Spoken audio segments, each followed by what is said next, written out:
Semua datang dari tatamu, Allah, Bapa, Putra, dan Roh Kudus. Ku mengasihimu.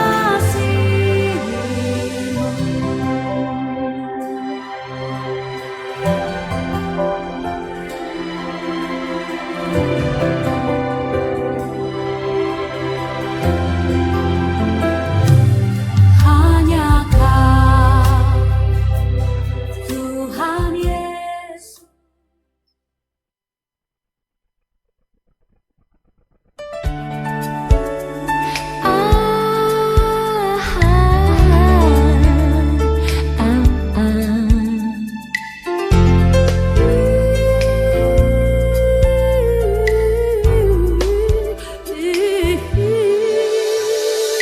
Pagi, siang, sore dan malam, kami bersama Anda, seirama senada, selalu dalam kata dan nada.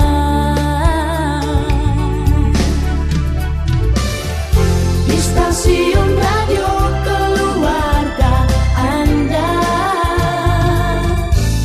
Hotline FM.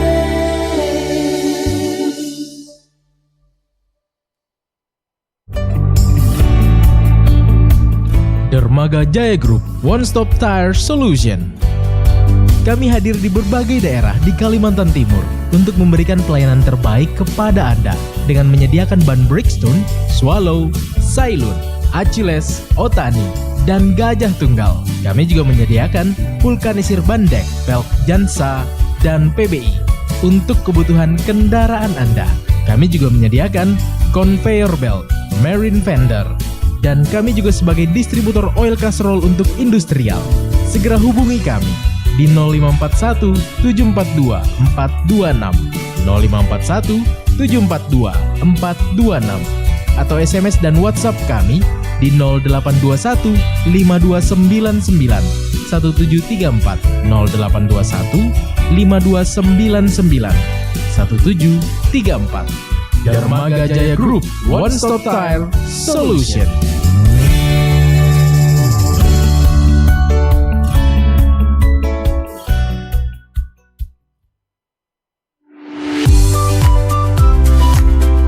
Halo sobat, sudah pasti tahu dong Hotel Royal Park Samarinda yang beralamat di Jalan Sentosa nomor 1 Samarinda. Selain memiliki kamar dan meeting room, Hotel Royal Park juga menghadirkan fasilitas terbaik untuk Anda. Mulai dari internetan sepuasnya, memiliki restoran dengan menu terbaik, menghadirkan juga spa dan ruang fitness, serta berbagai fasilitas yang menyenangkan. Dengan harga terjangkau, yuk staycation di salah satu kamar terbaik dan temukan perpaduan menarik dari pelayanan profesional yang ada di Hotel Royal Park Samarinda. Beralamat di Jalan Sentosa nomor 1 Samarinda. Reservasi dan informasi dapat menghubungi Andi di 0852 5011 4216 dan Misi di 0813 4711 4227. Enjoy work and stay safe with Hotel Royal Park Samarinda.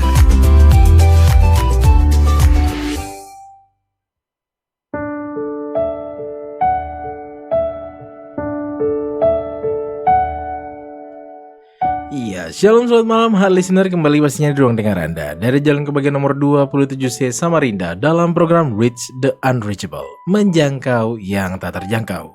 Sebuah program yang dipersembahkan oleh Mission Care Chapter Samarinda untuk kita kembali memahami arti peduli dan berbagi. Dan tentunya seperti biasa, program ini terselenggara berkat dukungan dari Hotel Royal Park Samarinda dan Dermaga Jaya Group, One Stop Tire Solution. Jalur interaktif terbuka juga buat Anda di 0811 587 028 dan juga di 0853 887 2594. Jalur interaktif terbuka untuk Anda di jalur WhatsApp di 0811 587028 dan juga di 0853 8872 2594. Dan tentunya di malam hari ini Meyer sudah ditemani dengan narasumber kita on-site di studio dengan Ibu Jen Dona Heranto, SSN atau DISC. Shalom, selamat malam Ibu Jen. Shalom Meyer. Iya, ketemu lagi kita nih ya. Ya. Untuk kembali mungkin nanti kita akan melihat seperti apa nih DISC yang tentunya malam hari ini akan dibahas nanti dengan Ibu Jen. Namun sebelumnya, seperti biasa, Meyer mengundang Ibu Jen untuk dapat membuka kita di dalam doa. Dipersilakan. Oke, mari saya mengajak kita semua untuk berdoa. Kita satu dalam doa. Terima kasih Bapa yang baik, terima kasih. Kami percaya ilmu pengetahuan datangnya dari Tuhan. Yes. Psikologi datangnya dari Tuhan. Engkau di atas segala-galanya Tuhan. Oleh karena itu malam hari ini, apapun yang kami diskusikan, kami pelajari, kami bicarakan, biarlah Engkau hadir di tengah-tengahnya Tuhan. Sebab kami malam hari ini mau belajar tentang sesuatu, hasil pengamatan manusia, kecerdasan manusia yang datangnya dari Tuhan.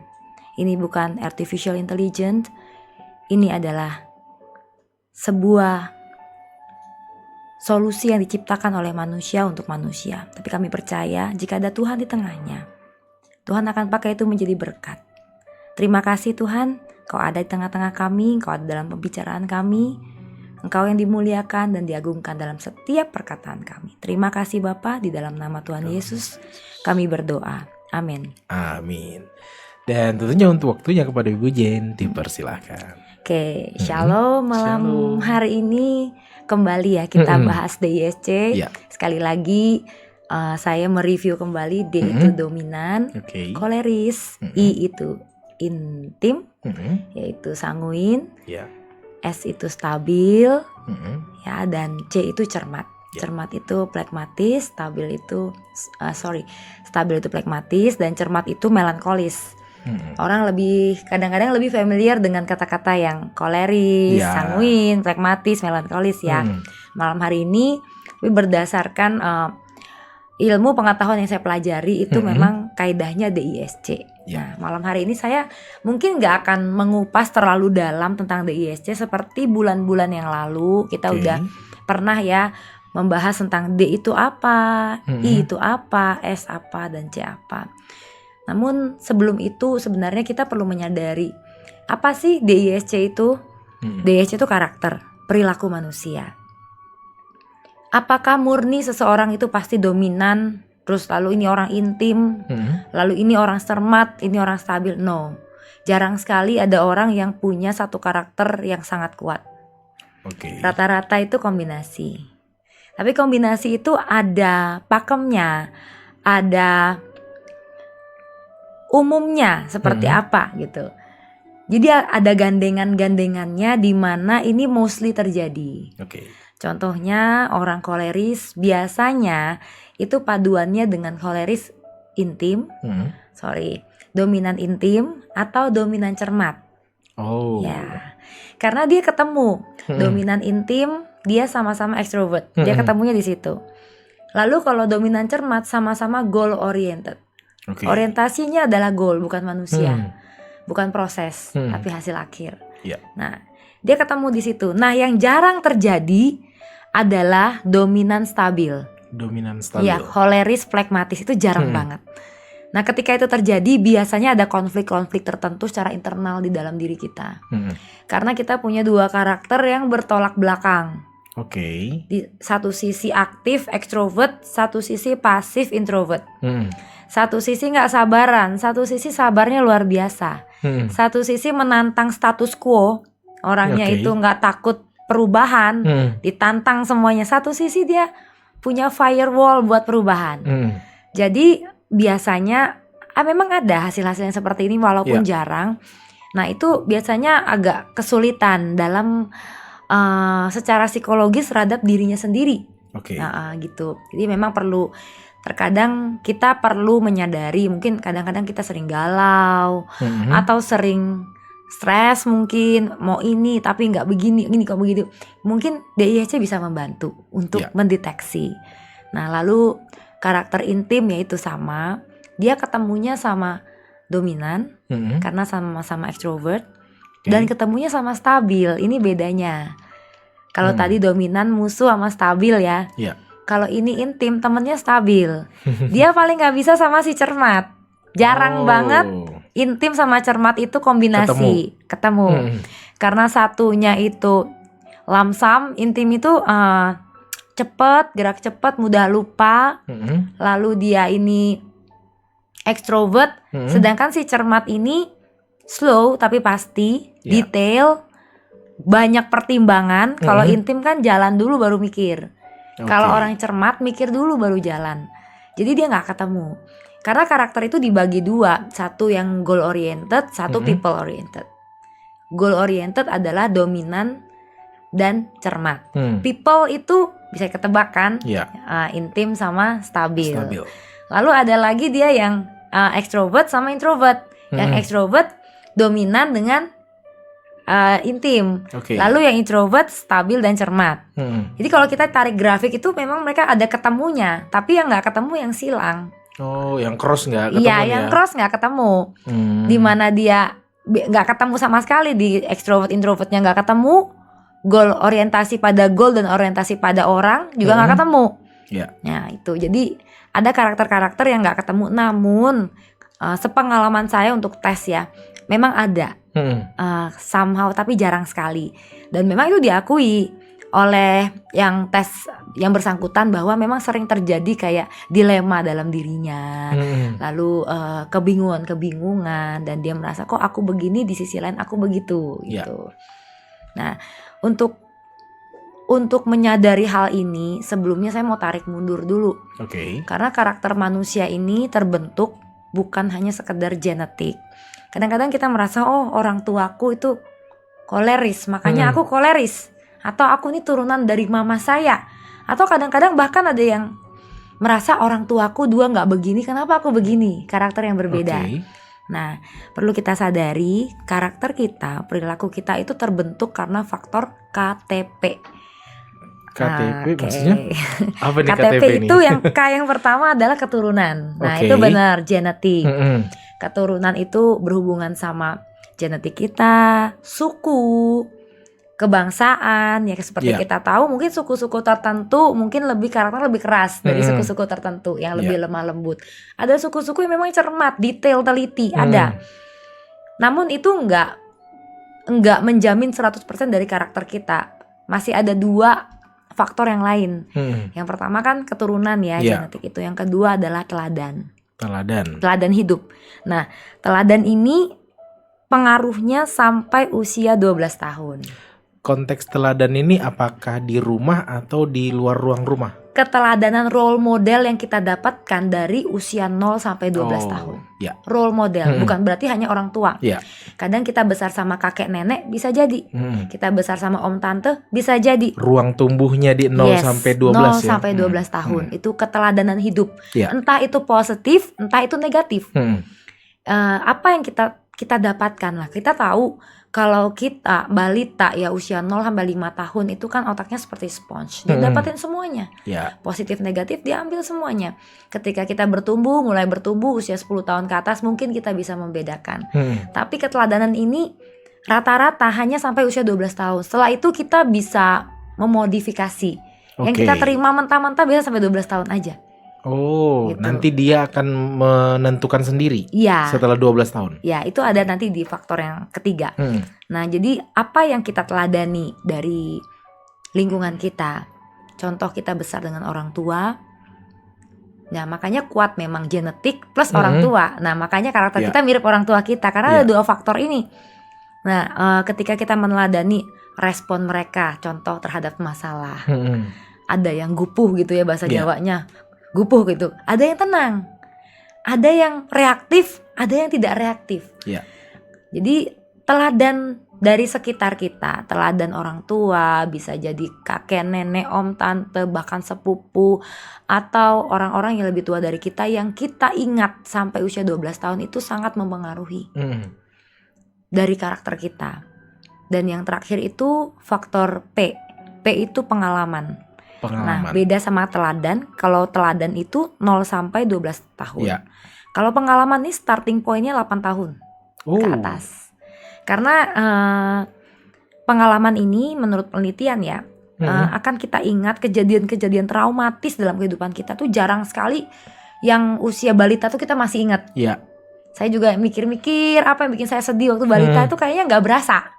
Tapi ketika usia 8 tahun itu ya kalau kita ini mungkin kelas 2 SD. Iya. Ya kelas 2 SD, 3 SD mungkin itu mulai berasa kan ya Bang Meir ya. Mungkin kita bisa ingat tuh. Saya juga kalau ingat-ingat 2 SD saya ingat. Iya. Kelas 1 lupa-lupa ingat. Kalau 2, 3, 4, 5 itu mungkin masih nyata sesuatu yang kejadian-kejadian tertentu, memang gak semua, yang membuat kita itu gak bakal lupa. Entah itu traumatis dalam arti positif atau negatif. Nah itulah yang membentuk karakter kita. KTP keturunan, teladan dan pengalaman. Jadi kalau keturunan itu kan ya untuk selama-lamanya ya, gak ada batas waktu karena genetik kita. Lalu teladan itu sampai usia 12 tahun dan pengalaman itu starting point-nya 8 tahun sampai sekarang. 8 tahun sampai sekarang. That's why karakter itu bisa berubah. Saya mau jadi dominan bisa gak berubah jadi intim? Bisa, 5 tahun kita butuh minimal. Perlu waktu. Karena ini faktor P, pengalaman ini yang akan terus membuat kita bertumbuh. Berarti apa yang disimpan di pengalaman ini? Apakah konteksnya karena memang sekarang kan juga banyak trennya orang jadi merasa kayak terrecall lagi dengan sesuatu yang mungkin antara pahit dan lain-lain. Karena bisa dibilang banyak orang sedang mengalami masa-masa seperti itu. Konteks recall ini juga bisa tertampung dari yang tadi? Bisa. Bisa. Jadi itu sebabnya karakter itu gak pakem, gak paten. Cuman untuk mengubah itu perlu effort, perlu waktu yang panjang, dan perlu kejadian-kejadian yang traumatis yang kita alami sehingga kita itu memutuskan berkomitmen untuk mengubah diri kita. Gitu. Terkadang sebenarnya karakter itu sekali lagi kan nggak ada yang buruk ya, semua karakter tuh bagus. Tapi tanpa kita sadari seiring waktu kita bisa berubah. Nah itu bisa terjadi karena pengalaman hidup yang membuat kita harus seperti itu. Berarti kalau Meir pandang itu berarti kita kayak punya botol-botol yang akan dipajang, tinggal di situ antara sakit hati, sakit ini, kapan ini untuk dibuangnya tergantung dari kitanya. Yes, tergantung kita.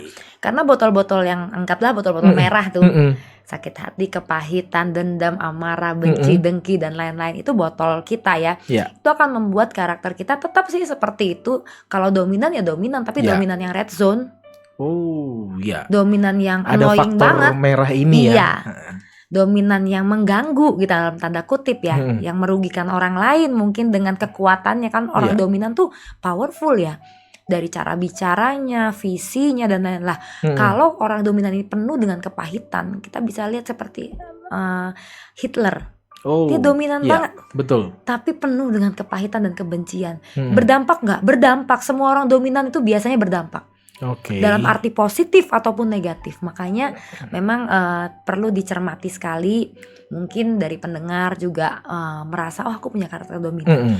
Ingat-ingatlah karakter dominan ini Tuhan ciptakan hanya 3% di dunia ini. Dan kenapa langka? Karena efeknya sangat dahsyat. Kalau tidak benar-benar kita sadari dan kita tidak bawa diri kita kepada blue zone-nya, maka kita akan berdampak buruk bagi lingkungan. Tapi bagaimana kalau kasus dominannya bahwa dia memang benar-benar strength sekali nih.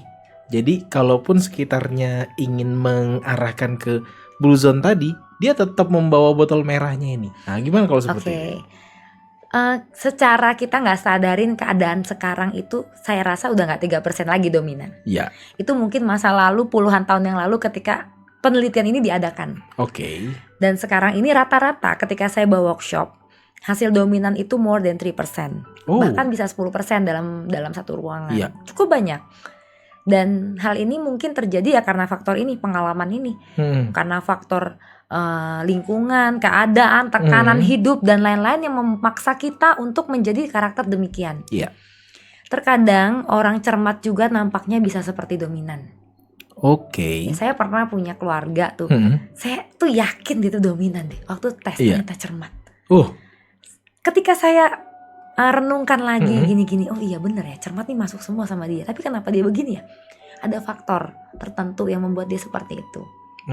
Ada kondisi yang membuat dia jadi justru menunjukkan dominan. Padahal kalau diteliti dia cermat.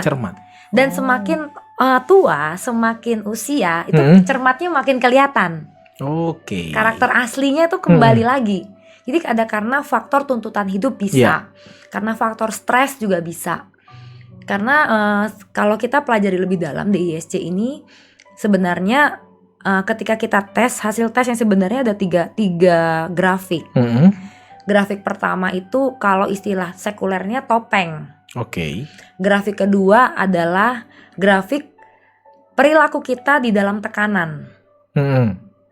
Jadi karakter di dalam tekanan. Dan grafik ketiga adalah kita yang sebenarnya. Nah, yang grafik 1 itu topeng, grafik 2 itu karakter perilaku ketika dalam tekanan, dan grafik 3 sebenarnya itu ketika dipelajari ya, ada hasil-hasil yang memang linier. Grafik 1 sama, 2 sama, 3 sama. Ada yang sangat berbeda memang. Nah, mungkin orang-orang yang seperti ini. Jadi grafik satunya apa yang dia ingin tunjukkan kepada orang lain itu berbeda dengan karakter dia yang sebenarnya. Bahkan di dalam tekanan pun bisa jadi berbeda. Berubah gitu. Jadi memang DISC adalah sebuah pengetahuan tentang karakter yang cukup kompleks kalau dipelajari, tapi kita nggak perlu lah yang seperti itu ya. Minimal kita tahu karakter kita apa. Seperti apa ya. Dan mau belajar untuk mengenali kelemahan-kelemahan kita. Gitu. Iya, menarik tentunya karena Ibu Jen juga tadi di awal mengatakan bahwa rata-rata ada karakter yang tidak dominan, pasti akan ada intimnya atau hal yang lainnya yang justru mendukung karakter itu. Bagaimana tentunya untuk bisa menyadari kondisi kita bahwa kita ini dominan. Apalagi tadi juga Ibu Jen mengatakan ada yang cermat tapi ternyata dilihatnya dominan tapi ternyata cermat. Nah, kalau tunggu usia tua tadi baru ditunjukkan kayaknya kan terlalu lama ya. Nah, bagaimana untuk bisa memahami kondisi seperti ini? Kalau dominan itu, kalau diri sendiri nih ngerasa nih, punya keinginan yang kuat banget kalau kepengin sesuatu harus terwujud.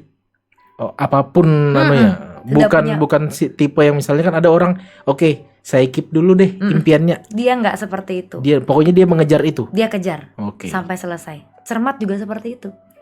Sama, mereka sama-sama orientasinya pada goal bukan manusia. Makanya kadang-kadang orang merasa orang dominan, orang cermat ini yang suka hitung-hitungan ini nggak punya perasaan. Karena mereka orientasinya bukan pada perasaan manusia tapi pada goalnya. Bukan mereka jahat, tapi mereka tuh memandang satu titik itu goalnya. Bedanya adalah orang dominan mau pakai cara cepat, nggak mau tahu, yang penting jadi.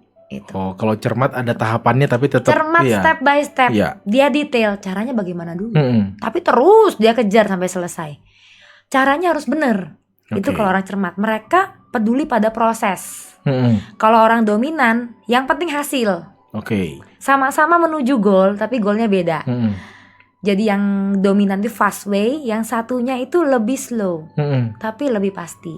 Itu salah satunya sih. Kalau dominan, kita mau tahu kita dominan apa enggak. Kalau kepengen sesuatu tuh biasanya terlaksana, nggak mudah terdistraksi.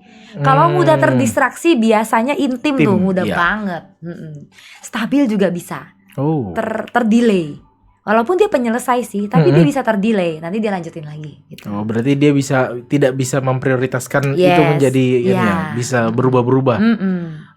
Menarik tentunya untuk bisa memahami DISC ini, apalagi kondisi saat ini juga banyak dibutuhkan. Tapi bagaimana dari penilaian Ibu Jen sendiri tentang pemahaman, apalagi kita sudah bisa dibilang cukup sering membahas DISC, bagaimana tentunya pemahaman orang-orang di sekitar kita yang tentunya juga monitor malam hari ini untuk tentang DISC ini sendiri?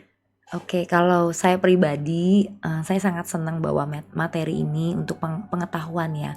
Karena rata-rata setiap saya bawa workshop itu nggak sampai setengah dari audiens itu pernah tes DISC atau mendengar tentang DISC.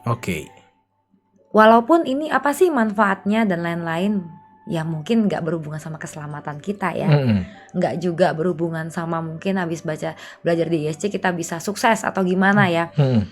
Tapi saya percaya kesuksesan itu didukung oleh faktor EQ, emotional quotient. Betul. Jadi faktor EQ ini sangat terbantu kalau kita itu belajar di ISC. Bagaimana kita bisa memahami orang lain, cara emosional dan lain-lain ketika kita tidak tahu karakter seseorang dan sifat-sifat mereka. Ketika kita belajar di ISC, EQ kita, saya jamin dia akan meningkat.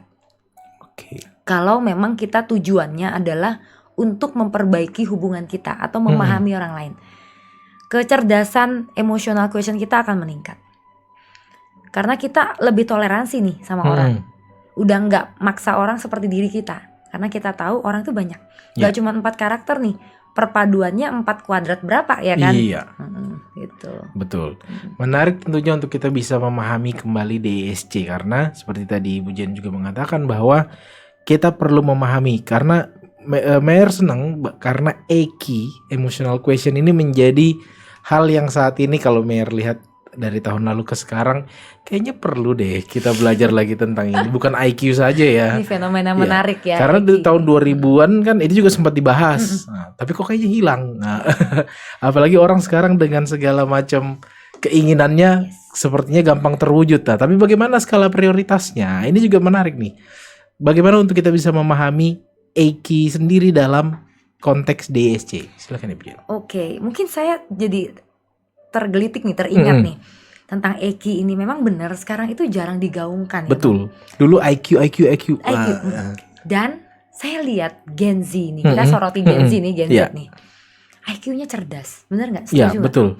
But EQ-nya sometimes low. Betul.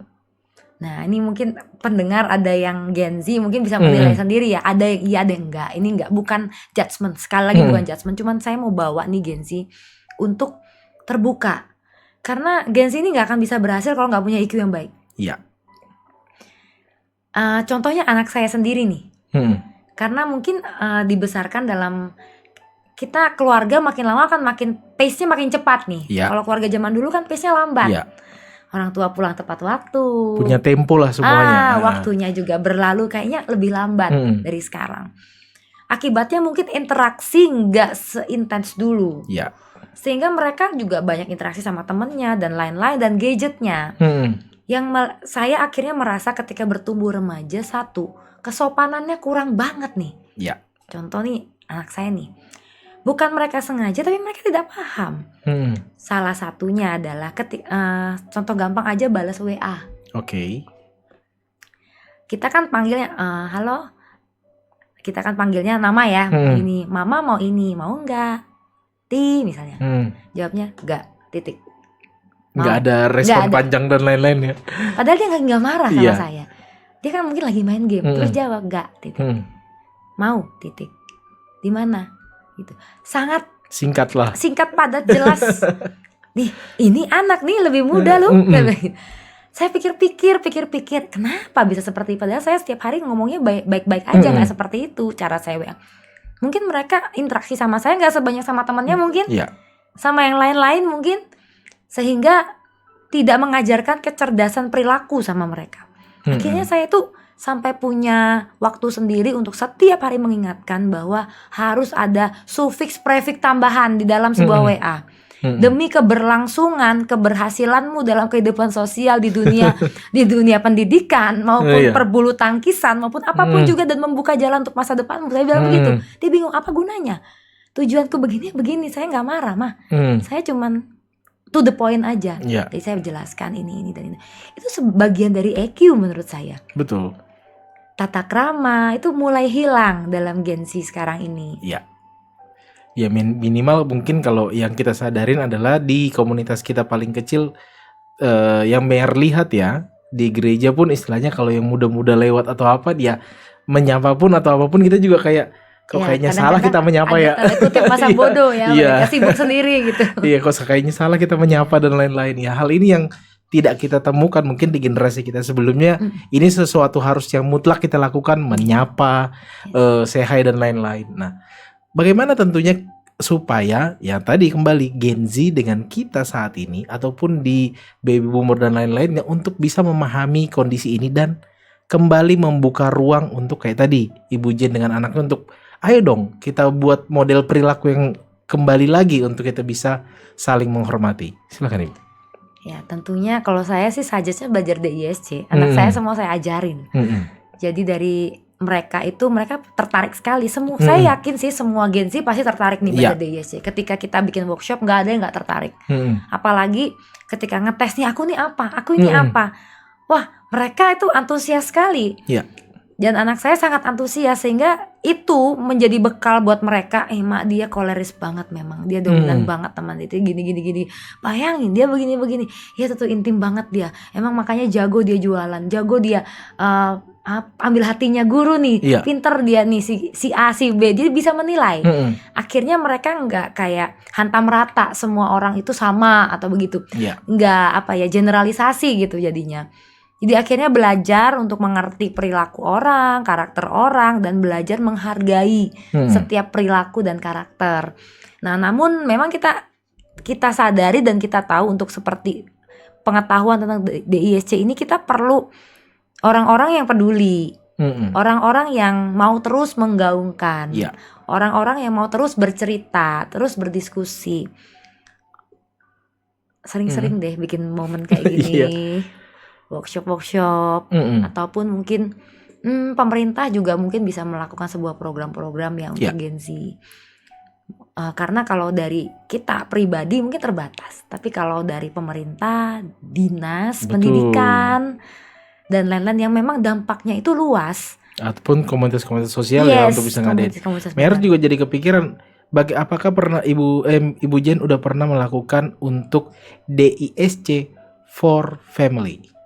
Jadi orang tua dengan anak-anaknya untuk bisa saling memahami. Nah itu bagus. Rata-rata yang saya adain workshop itu misalnya undangan dari sekolah nih SMP apa gitu. Itu memang anak-anaknya aja. Jadi ini kayak mata pelajaran khusus tambahan gitu. Di hari tertentu dikumpulin anak-anaknya dengar. Pernah juga waktu di gereja itu tapi konteksnya adalah family tapi anak-anaknya masih kecil sekali dan gak bisa terlibat di dalam tes. Alangkah bagusnya mungkin keluarga yang mungkin punya anak yang udah usianya ini 8 tahun ke atas. Seperti faktor P kemarin yang dimulai dari 8 tahun. Itu kenapa 8 tahun? Karena mungkin sejak umur 8 tahun anak-anak sudah mulai bisa berpikir rasional. Dan mulai bisa memilah-milah. Nah itu mungkin anak-anak usia SD, SMP, SMA nih boleh nih parentsnya gabung gitu ya. Kita belajar sama-sama di DISC untuk memahami antar keluarga internal gitu ya. Karena menurut Mayor itu tidak bisa lagi kalau mungkin kayak tadi Miss Jen ada khusus untuk yang Gen Z, anak-anak muda. Kayaknya saat ini kita lebih fokus ke arah bagaimana keluarga untuk bisa saling memahami. Kayak tadi supaya tidak terjadi sudah belajar ini kok perilakumu masih tetap sama loh. Kok jadi kayak bahan hakiman ini. Jadi kadang-kadang kan hal seperti ini yang tentunya perlu menjadi PR bagi kita untuk bisa kembali memahami bagaimana DISC ini sangat penting untuk kita pahami untuk diri kita dan untuk keluarga kita. Nah, konteks yang mungkin juga sering kita hadapin adalah bagaimana, apalagi kalau Mercy mewakilin para bapak-bapak yang paling sering mungkin kalau dia dalam konteks DISC ini agak sulit membangun hubungan dengan keluarga. Nah, bagaimana tentunya yang mungkin pada sibuk kerja, pada sibuk segala aktivitas, punya waktu untuk bisa kembali memahami DISC. Saya begini ya. Bagaimana saya untuk bisa berdampak dengan keluarga saya? Silakan, Bu. Oke, kalau dalam family minimal ada satu aja anggota family yang pernah belajar DISC, setidaknya tahu dan pernah mendengar dan mempelajari itu, dia pasti akan berdampak. Jadi ketika pulang dalam keluarga, dia bawa suaminya atau istrinya, lalu mereka berdiskusi dan kira-kira nebak-nebak nih anaknya kira-kira apa. Dan anak-anak juga kita nggak bisa lihat karakternya, menurut saya minimal 12 tahun ke atas baru bisa kita nilai ya, ini kira-kira ini nih karakternya. Karena akan terus berprogres anak-anak itu. Jadi idealnya sih kalau dalam family DISC ini anak-anak usia SMP ke atas, kalau boleh SMA ke atas. Itu familynya jadi saling memahaminya di situ. Nah, bagaimana kita menilai? Kalau saya sih sekarang udah mulai bisa nebak-nebak nih, ada anak saya yang paling kecil nih kira-kira apa karakternya dan lain-lain. Sehingga kita bisa tahu nih dia itu paling sedih tuh kalau diapain sih. Kan di setiap karakter DISC itu ada ketakutan terbesar. Terlalu keinginan terdalamnya itu apa? Kebutuhan psikologisnya apa? Nah, ketika saya mengira-ngira kira-kira karakternya ini, saya jadi tahu ini ketakutan terbesar anak ini apa. Kebutuhan psikologisnya dia apa? Kalau anak stabil itu kebutuhan psikologisnya adalah memfasilitasi kebutuhan orang lain. Jadi dia itu ingin membuat orang lain itu bisa terakomodasi dengan baik. Itu orang stabil mulia banget deh. Dan Mr. and Mrs. Yes itu berarti ya. Itu mulia banget. Tapi terkadang kalau keberlebihan dia bisa jadi stres sendiri. Dia gak mampu gitu. Itu salah satu kebutuhannya. Dan itu saya dapetin di anak saya yang terakhir. Iya. Dan guru-gurunya sering manggil saya. Dia bilang dikatakan bawa mainan ke sekolah, terus akhirnya dia termenung sendirian di ujung. Kenapa? Oh nggak apa-apa Miss, nggak apa-apa. Lalu temannya datang laporan, Miss itu karena barang-barang mainannya semuanya udah dipinjam sama teman-teman, jadi dia nggak punya barang buat main. Oh enggak kok Miss, nggak apa-apa. Missnya catet itu simpan, dan beberapa kali dikasih tahu, saya bisa ngambil kesimpulan nih anak saya nih yang ketiga nih hijau nih, stabil nih. Gitu. Waktu saya tes ini itu bener. Dia suka nyiapin barang, nyambilin minum, bahagia banget kalau ngambilin orang tuanya minum terus saya bilang terima kasih, itu bahagia banget. Bisa menata tempat tidur untuk kakaknya, untuk dia. Jadi mulai kelihatan ketika kita aware sejak dini. Jadi ketika saya belajar di ISC ini kan memang anak-anak saya udah gede semua, yang pertama yang pertama yang kedua. Tapi yang terakhir ini istilahnya bonus. Jadi saya teliti dia, saya amati sejak kecil perkembangannya ini. Kayaknya ininya kuat banget deh. Jadi saya men-treat dia sesuai dengan kebutuhannya. Sambil saya support nih bahayanya di mana nih. Dengan karakter seperti ini tuh dia tuh akan jatuh di area mana nih. Kita sampai sedetail itu ya kita bisa pahamin ya. Supportnya jadi kita kasih pengertian, kasih support, kasih afirmasi sehingga dia menjadi anak yang percaya diri gitu. Wah, menarik tentunya untuk kita memahami DISC, karena kayak tadi Ibu Jen juga mengatakan bisa kita memahami anak-anak kita, orang-orang sekitar kita, dan tahu istilahnya kalau ini diterusin dia bisa kemana nih nanti arahnya. Dan tentunya dari DISC sendiri menarik juga untuk kita bisa melihat sisi-sisi yang kayak tadi, dari cara berkomunikasi, dari cara kita memahami. Nah, bagaimana tentunya untuk kita bisa melihat kalau misalnya kondisinya adalah anaknya sudah lewat dari kayak tadi udah usia 8 tahunnya udah lewat nih. Biasanya usia di atas 12 udah mulai membangkang dan lain-lain. Bagaimana tentunya memperbaiki hubungan dalam konteks DISC kepada anak-anak ini sendiri? Yang pertama kita harus ketahui dulu karakternya udah pasti nih. Kita detect dulu nih anak apa nih, dominan, intim, stabil, cermat, atau gabungan apa nih. Dan gak bisa dipungkiri usia 12 tahun tuh usia-usia rebel. Itu memang benar, saya alami di anak saya juga, yang pertama maupun yang kedua. Dan kadarnya rebel untuk setiap keluarga kan beda ya. Kalau bagi kita nih orang tua alim, kadar rebelnya anak ini bagi kita udah wow banget. Mungkin bagi orang tua lain biasa aja kali. Betul. Tapi ada yang bagi kita itu biasa, mungkin bagi orang tuh luar biasa. Setiap keluarga punya kadar yang berbeda-beda. Nah, jadi walaupun ada kemiripan, tapi tidak dominan ya. Kemiripan, tapi nggak sama setiap kadarnya. Bagi saya udah keterlaluan atau parah banget, bagi ibu yang lain mungkin biasa. Gitu. Karena mungkin pola asuh, cara didik, latar belakang keluarga yang memang berbeda. Nah, jadi ceritanya anak saya memang yang pertama udah sekarang tuh 15 tahun, November nanti 16 tahun, tentunya udah lewat masa-masa itu. Lalu anak saya yang kedua nih usianya nih 13 tahun. Nah, masa-masanya ada. Tapi saya rasa dia ini udah mau passing, udah mau lewat gitu. Sebagai orang tua mesti jeli. Jadi jangan digeneralisasi, memang lagi masa-masanya, biarin, kata biarin bahaya. Betul. Bahaya sekali. Ketika kata pembiaran itu ada, kita akan membuat karakter ini sekeras batu, gak bisa diubah. Jangan nyerah sama karakter anak kita yang mungkin gak sesuai. Melawan bukan dengan kekerasan. kita lawan dengan akal budi yang Tuhan kasih. Kita lawan dengan kasih. Dengan kadar EQ tadi ya. Yes. Jadi dengan pengertian dan terus penelitian mengatakan, katakanlah 16 kali itu akan masuk ke alam bawah sadar anakmu atau lawan bicaramu. Entah dia tolak atau dia terima, itu akan masuk. Minimal 16 kali. Minimal. Saya ingat banget, saya terus perkatakan terus. Tapi benar, hari ini diterima. Waktu itu ditolak. Gitu. Jadi masa-masa itu kita nggak bisa lewati, memang nggak bisa kita skip. Anak-anak dalam usia remaja kita nggak bisa skip. Tapi yang kita bisa lakukan adalah hindari pembiaran. Tetap kita ada untuk mereka, sediakan waktu, bahkan slow down. Kalau bisa orang tua slow down dari pekerjaannya, terutama ibu ya. Karena orang tua, kalau laki-laki, ayah kan memang biasanya pencari nafkah. Tapi ibu harus slow down untuk keluarga. Ketika anak-anak butuh, kita harus ada.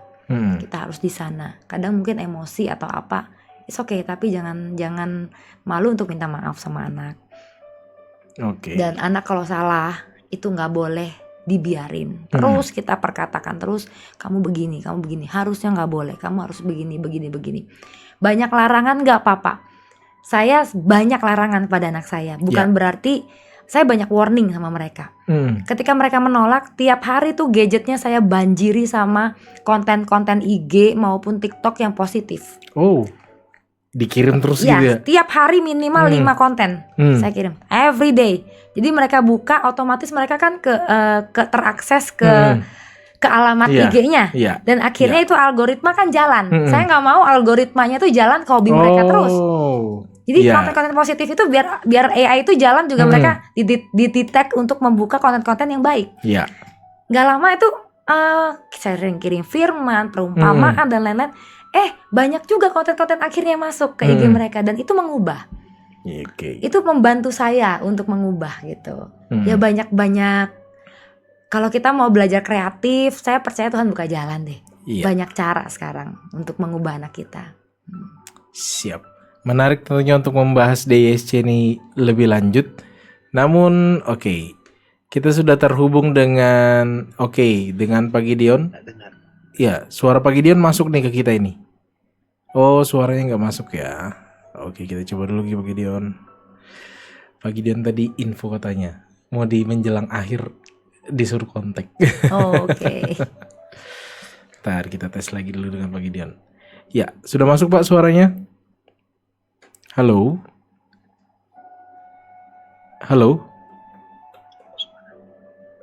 Suara Pak Gideon masuk nih ke kita ini. Ya, halo? Cek Pak Gideon? Terdengar suara. Terdengar. Iya, ini terdengar. Kita terdengar. Pak Gideon Pak Gideon yang nggak masuk ke situ. Coba lagi ya.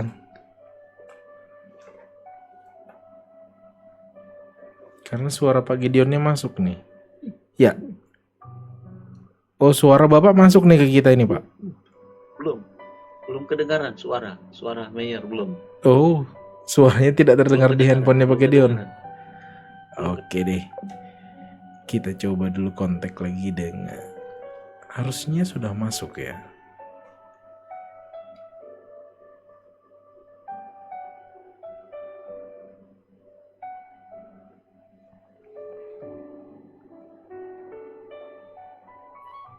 Ya, halo, ini sudah masuk Pak. Halo. Ya, halo Pak Gideon, udah masuk? Belum masuk juga ya? Coba kita kontak biasa saja Pak ya.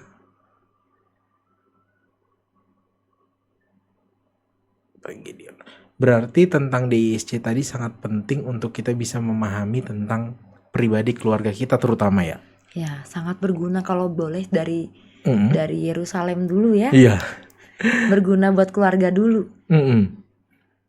Menarik tentunya untuk kita bisa memahami. Namun bagaimana tentunya ketertarikan dalam bidang keluarga ini? Karena tadi kan kalau Ibu Jen bilangnya soal bagaimana teenagers untuk memahami dari orang tua sendiri. Berapa banyak nih yang sudah memahami tentang DISC di Kota Samarinda? Waduh. Ini pertanyaan sulit, statistiknya nggak ada, dan selama saya mungkin membawakan materi memang sangat minim. Minim ya. Sangat-sangat minim.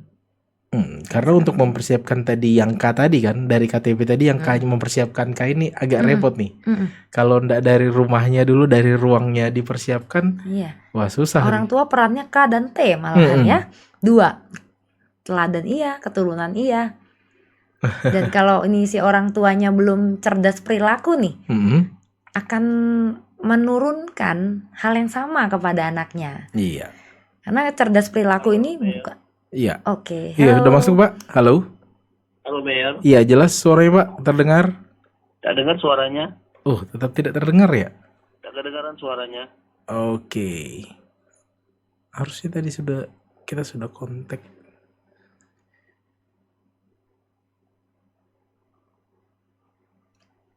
Oke. Ya, ini sudah masuk Pak. Oh, tetap belum terdengar ya. Kalau suara Pak Gideon sih masuk ke kita ini kalau Bapak ngomong. Tak kedengaran. Iya, suara Suaranya Pak. Mayor tak kedengaran. Iya. Belum tak kedengaran. Oke. Iya. Udah kita kontak nih harusnya Pak Gideon. Oke deh, kita lanjut dulu. Nah, untuk konteks yang tadi berarti perlu untuk keluarga memahami. Setuju. Nah, namun kalau ruang ini dibuka, seberapa animo sih sebenarnya orang tua untuk bisa memahami DSC ini? Kalau orang tua tahu manfaatnya, pastinya semua orang tua mau belajar. Hmm. Karena saya yakin gak ada orang tua yang gak sayang anaknya. Ya. Dan gak ada suami yang mau keluarganya bahagia, dia gak berusaha mengerti istrinya. Demikian juga sebaliknya. Namun yang seperti ini memang harus dikemas secara menarik. Oke. Dan saya rasa starting pointnya dari mengenal diri sendiri sih. Semua orang pasti Betul. tertarik. Pasti tertarik. Dari hal-hal simpel dulu kita bisa coba di ini ya, di aplikasi. Ya, karena memang sebenarnya banyak aplikasi untuk kita bisa memahami diri kita sendiri melalui DSC. Yes. Nah, oke, kita coba lagi kontak Pak Gideon. Mudah-mudahan bisa ini. Dari tadi tidak bisa ini kontak Pak Gideon.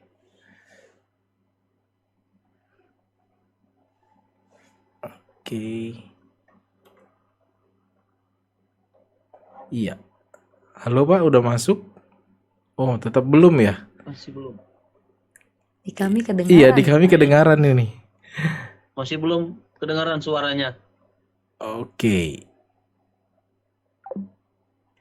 Coba saya WA dulu Pak Gideon untuk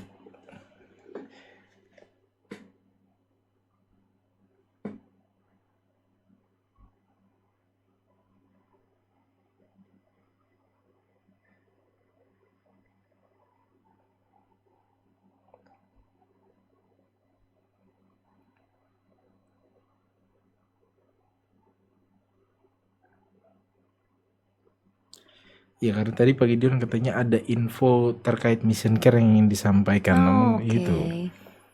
Mungkin infonya bisa Ya itu makanya tadi saya sampaikan kalau via bisa WA. Pak Gideon bisa info, kalaupun kita telepon, beliau bisa tetap menyampaikan pesannya. Karena kita juga bingung nih, dari tadi sudah otak-atik kalau audionya kurang kedengaran. Oke, lanjut lagi dengan DISC sendiri. Berarti kalau orang tua bisa memahami ini, kita percaya bahwa akan banyak generasi-generasi penerus lebih EQ-nya jadi lebih punya nilai yang Yes. bisa stabil ataupun juga jauh lebih baik, karena memang kita ini gampang sekali tertrigger untuk bisa meluapkan segala sesuatu, kadang-kadang tidak pada tempatnya ya. Nah itu. Jadi bagaimana tentunya untuk kita bisa mengontrol EQ sendiri melalui DSC ini? Pemahaman. Jadi contoh saya punya gabungan karakter. Salah satunya ini bukan karakter utamanya, yang salah satunya adalah dominan. Dan ini saya temui di anak saya yang pertama ternyata. Oke. Ketika dia remaja, saya ngeliat dulunya nggak kelihatan. Ketika dia remaja, saya lihat begini, kayaknya ini deh di tes belum kelihatan. Tapi saya ini yakin ke arah sini. Jadi saya banyak pendekatan sama dia karena kita sesama nih. Ya. Beda karakter sama papanya. Saya banyak pendekatan, saya tahu banget strugglingnya di mana, kelemahannya dia di mana, perasaan seperti apa saya tahu. Ya waktu dulu saya seperti apa, saya tahu. Dan akhirnya saya cerita. Anak-anak nggak perlu orang tua yang perfect. Ya. Anak-anak perlu orang tua yang jujur. Dan punya waktu. Yes. Ketika kita bisa jujur sama anak kita dengan tujuan yang baik, dan kita sediakan waktu itu sama anak kita, dia akan buka telinga dan buka mata. Ketika dia mulai mendengar gini, saya terus berikan pemahaman tentang karakter-karakter ini, tentang positifnya, negatifnya, bagaimana dampaknya, harapannya apa kepada dia. Dan pada akhirnya puji Tuhannya sekarang itu dia sangat jauh lebih calm daripada saya waktu seumur dia. Oh. Bang Mir. Ya. Kayak apa ya, ada perbaikan generasi gitu. Dapetin yang kayak saya nih, ada satu. Tapi saya waktu ingat-ingat umur saya ke dia, lebih bergejolak daripada anak saya yang pertama. Karena apa? Karena ada pemahaman dari orang tua. Ya. Karena ada orang tua yang mengerti dan support mungkin. Dalam arti ya pasti Tuhan yang terutama, betul. Tapi Tuhan memberikan kita akal budi. Ketika saya paham ini, saya merasa DIC ini sangat berguna dalam saya membimbing dia dan lain-lain. Nah sekarang dia sendiri menyadari, "Ma, aku jauh lebih sabar dan bisa menerima sekarang." Oke. That's the point, saya bilang gitu. Dan karakternya nggak hilang, tetap punya. Dan saya melihat ini progres yang baik gitu. Dan tapi dia bisa mengontrol kalau saat kondisi-kondisi yang justru bisa merugikan dia sebenarnya. Yes, karena dia tahu ini jurangnya di mana, titik hot buttonnya dia di mana, dia tahu. Wah menarik nih, kayaknya Ibu Jen harus bikin family DISC ini. Dengan untuk kita senang bisa hati, Bang Meyer. bisa sama-sama memahami karakter ini, karena tentunya menarik. Pasti kita semua saat ini mungkin memiliki anak yang sudah bertumbuh. Kita akan menemukan seperti tadi Ibu Jen katakan, pasti akan ada cerminan akan diri kita. Namun kalau kita juga tidak paham akan DISC itu sendiri, justru kita malah ketemu, kalau bisa dikatakan dosa keturunan, jadinya susah nih ya. Kesalahannya gitu-gitu terus. Menganggap dulu saya juga kayak gitu ya, sudahlah, pasrah saja. Dinormalisasi ya. Nah, hal-hal seperti ini yang perlu, karena memang kayak tadi untuk sikap, budi pekerti itu juga hal yang sangat penting. Karena memang bukan kayak tadi Ibu Jen mengatakan bahwa ini adalah modal dasar untuk pertumbuhan dia, untuk pengenalan dia akan orang-orang di sekitarnya nanti. Benar. Usia 0 sampai 12. Iya. Oke deh. Dan tentunya tidak terasa kebersamaan kita sudah di penghujung, dan Pak Gideon juga sudah infokan melalui WhatsApp dari Mission Care Chapter Samarinda agar nanti juga kita bawakan dalam doa pembagian subsidi di bulan Juni 2025 bisa terlaksana ini. Iya. Dan tentunya sebelum menutup dalam doa, ada pesan yang ingin Ibu Jen sampaikan? Oke, buat kita yang mendengar malam hari ini, DISC ini menurut saya anugerah. Ya. Kalau punya kesempatan, pelajarilah. Bukan untuk menjudge orang lain, tapi untuk mengenal diri sendiri lebih dahulu, lalu untuk menolong orang-orang terdekat kita step kemudian. Step keduanya. Jadi pelajarilah.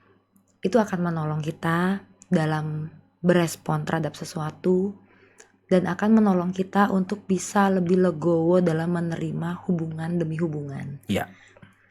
Itu, dan segala sesuatu gak akan kita mampu tanpa Tuhan. Jadi DISC pun kalau ada Tuhan, sekalipun kita punya kombinasi dari karakter yang sangat bertentangan, kalau di situ ada pengenalan akan Tuhan dan Firman, di situ akan very very smooth. Saya mau kesaksian satu lagi. Papa mertua saya punya karakter yang sangat bertolak belakang. Jadi salah satu karakter yang tadi saya bilang, dimana kayak ini nggak bakal kita ketemu, cross. Waktu saya tes, saya bener-bener nggak nyangka, karena lihat profilnya beliau yang luar biasa. Yang sukses, yang sabar dan berhati hamba, dan menurut saya itu teladan hidup yang luar biasa. Tapi saya kali ini menemukan kasus di mana ini orang nggak galau, nggak seragam. Dan di situ saya melihat kedewasaan hidup yang begitu luar biasa. Karena apa tuh Firman. Jadi dia nggak ada masalah. Kalau saya lihat kemarin, saya nilai papa mertua saya itu karakternya adalah intim dan stabil. Ada cermatnya. Jadi banyak orang kesusahan untuk karakter seperti ini, tapi beliaunya enggak, sangat enjoy, dan orang-orang di sekitarnya sangat bisa menerima dia dengan baik. Di situ saya melihat walaupun beliau nggak mengerti DISC, tapi satu, ada kerendahan hati dan ada firman yang dia lakukan setiap hari. Iya. Tanpa mengerti DISC pun itu works.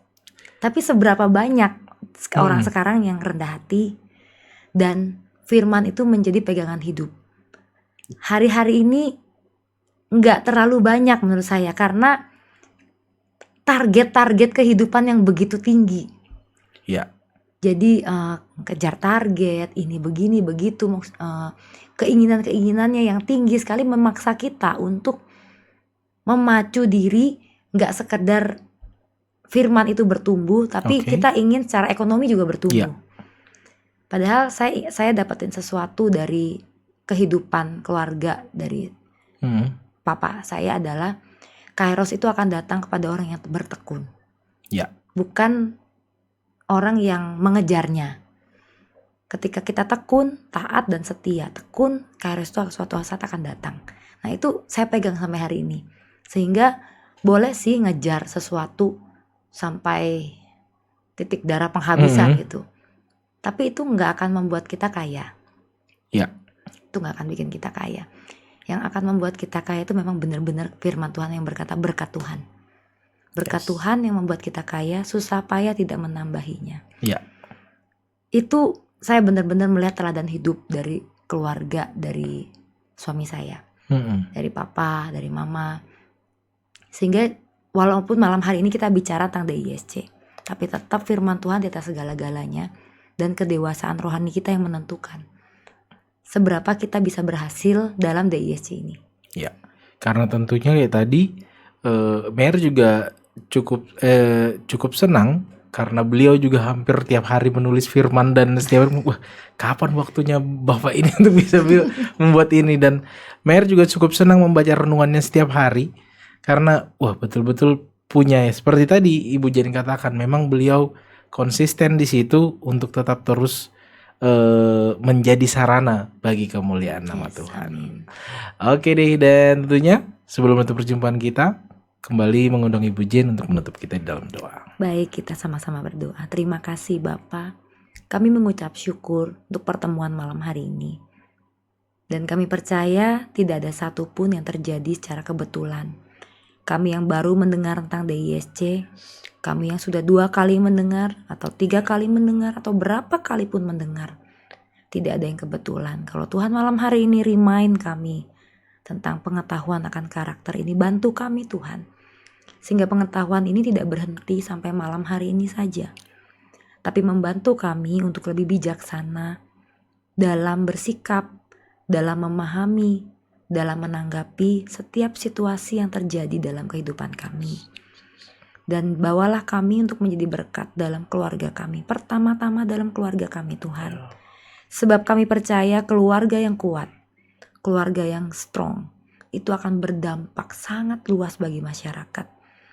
Keluarga yang di dalam Tuhan, itu akan punya impact yang sangat luar biasa. Kami percaya anak-anak Tuhan sedang diperlengkapi hari-hari ini. Keluarga demi keluarga sedang dikembalikan kepada asalnya. Dan kami percaya hati Bapak-Bapak Tuhan sedang kembalikan kepada anak-anaknya. Hati ibu kepada anak-anaknya. Dan keluarga Kristen yang kuat. Kami percaya Tuhan sedang bekerja.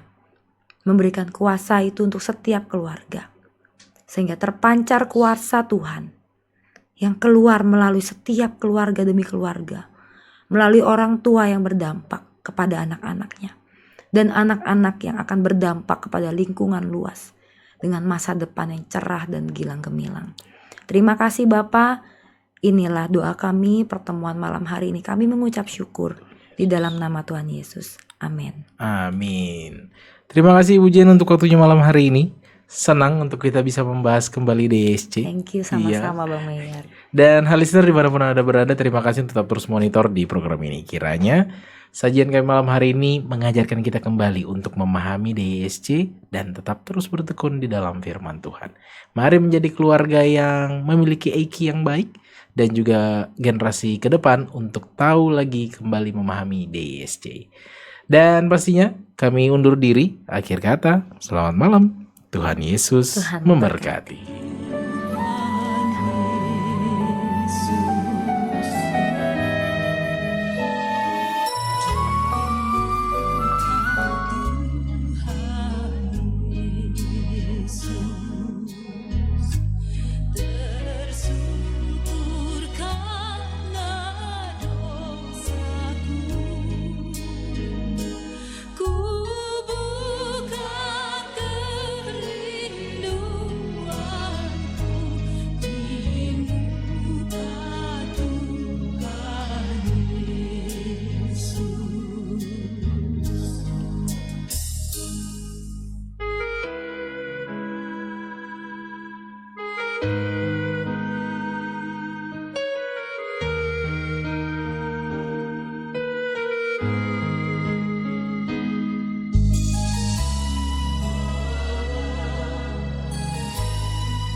Bersama